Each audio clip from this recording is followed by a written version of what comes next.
తెలంగాణలో ఓ మంత్రి చుట్టూ కొందరు అధికారులు ప్రదక్షిణలు చేస్తున్నారట. ఆ కీలక పోస్టు తమకే ఇవ్వాలని కోరుతున్నారట. తెరవెనుక ప్రయత్నాలు చేస్తున్నారట. ఇంతకు ఆ డిపార్ట్మెంట్ ఏది? ఆ మంత్రి ఎవరు? ఆ పోస్టుకు ఎందుకంత డిమాండ్? మంత్రి చుట్టూ తిరుగుతున్న అధికారులు ఎవరు? Let's watch. గిరిజన సంక్షేమ శాఖ సిఈ పోస్ట్ కోసం పోటీ. మంత్రి పేషీ చుట్టూ అధికారుల ప్రదక్షిణలు.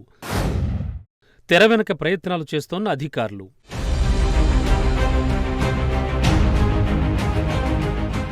తెలంగాణ గిరిజన సంక్షేమ శాఖ చీఫ్ ఇంజనీర్ పదవి కోసం పెద్ద ఎత్తున పైరవీలు జరుగుతున్నాయట.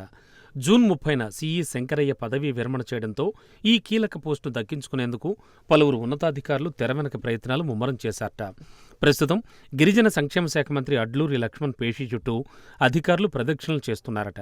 ఈ నియామక ప్రక్రియపై సర్వత్రా ఆసక్తి నెలకొంది. పోటీలో ఉన్న కొందరు అధికారులపై గతంలో భారీగా అవినీతి ఆరోపణలు, ఏసీబీ కేసులు ఉండడంతో ఈ కీలక పోస్టు ఎవరికి దక్కుతుందోనని అధికార వర్గాల్లో చర్చ జరుగుతోంది.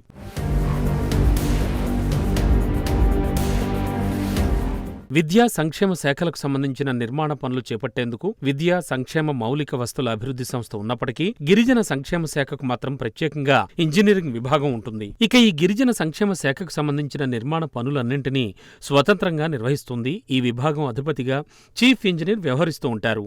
ఈయన ఆ తరువాత సూపరింటెండెంట్ ఇంజనీర్, ఆపై ఎగ్జిక్యూటివ్ ఇంజనీర్లు ఉంటారు. అయితే ప్రస్తుతం ఈ విభాగంలో ఎస్ఈ, ఈఈ పోస్టులు చాలా కాలంగా ఖాళీగా ఉన్నాయి. పదోన్నతులకు సంబంధించిన సీనియారిటీ వివాదాల కారణంగా ఈ ప్రక్రియ కాస్తా నిలిచిపోవడంతో ఈఈ పోస్టుల్లో ఇన్ఛార్జీలే కొనసాగుతున్నారు. ఇప్పుడు సిఈ పోస్టు ఖాళీ అవడంతో ఈ ఇన్ఛార్జి ఈఈలు చీఫ్ ఇంజనీర్ పదవిని దక్కించుకోవడానికి తీవ్ర ప్రయత్నాలు చేస్తున్నారు.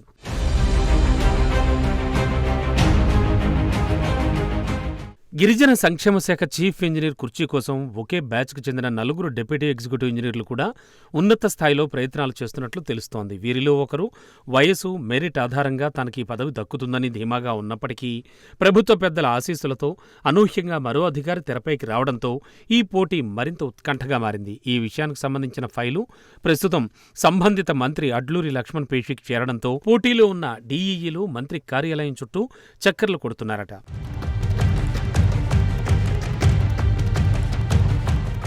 చీఫ్ ఇంజనీర్ పోస్టు కోసం పోటీ పడుతోన్న అధికారులపై ఉన్న అవినీతి ఆరోపణలు నియామక ప్రక్రియను మరింత సంక్లిష్టం చేస్తున్నాయట. నివేదికల ప్రకారం పోటీలో ఉన్న 4 అధికారులపై పెద్ద ఎత్తున అవినీతి ఆరోపణలున్నాయి. వీరిలో 2 ఇప్పటికే అవినీతి నిరోధక శాఖ కేసులు కూడా నమోదై ఉన్నాయి. మరొకరు స్థానికత అంశానికి సంబంధించి ఆరోపణలు ఎదుర్కొంటున్నారు. ఇలాంటి తీవ్రమైన ఆరోపణలు ఎదుర్కొంటోన్న అధికారులు కీలకమైన ఇంజనీరింగ్ విభాగం అధిపతిగా నియమితులైతే శాఖ పనితీరు, పనుల నాణ్యత, పారదర్శకతపై తీవ్ర ప్రభావం పడే అవకాశం ఉందని రాజకీయ విశ్లేషకులు భావిస్తున్నారు.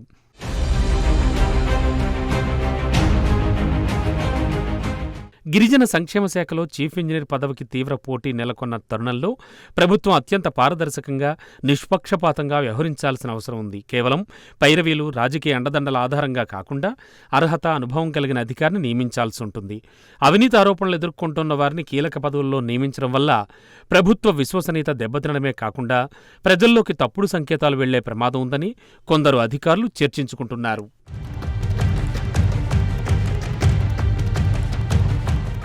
గిరిజన సంక్షేమ శాఖలో జరుగుతోన్న సీఈ నియామక ప్రక్రియపై ప్రభుత్వం ఇంకా ఎటూ తేల్చుకోలేకపోతోందట.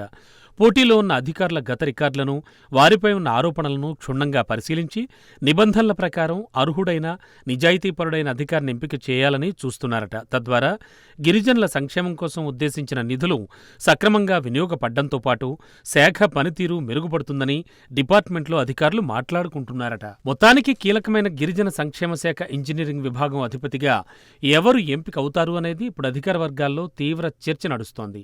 అధికారులు ఎవరికి వారు తమ ప్రయత్నాలను ముమ్మరం చేస్తున్నారట. మరి సిఈ పోస్ట్ ఎవరిని వరిస్తుందో వేచి చూడాలి.